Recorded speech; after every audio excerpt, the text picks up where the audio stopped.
So எப்பொழுதுமே உங்களுக்கான குவாலிட்டியை நீங்க வளர்த்துக்கிட்டே இருந்தீங்கன்னா உங்களுக்கு வர வேண்டிய பொறுப்பும் பதவியும் கண்டிப்பா வரும், நிச்சயமா வரும்.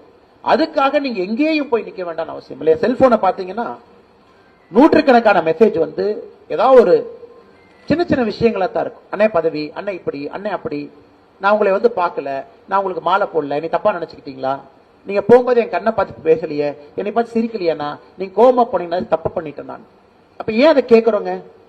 நமக்கு நம்ம மேல நம்பிக்கை இல்லாதனால யாரோ ஒருத்தர் மேல நம்ம டிபெண்ட் பண்ண ஆரம்பிக்கிறோம்.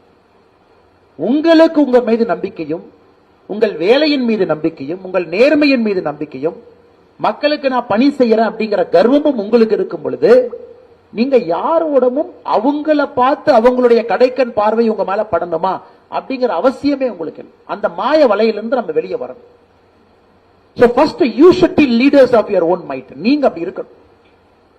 ஒரு சேருக்கு பதவி கிடையாது, சேர்ல உட்கார்ந்து இருக்கிறவங்களுக்கு தான் அந்த மரியாதை அழகு அப்படிங்கறத நீங்க புரிஞ்சுக்கணும். இது மகாத்மா காந்தியினுடைய லைஃப் லெசன். மகாத்மா காந்தி இன்னொரு டீப்பா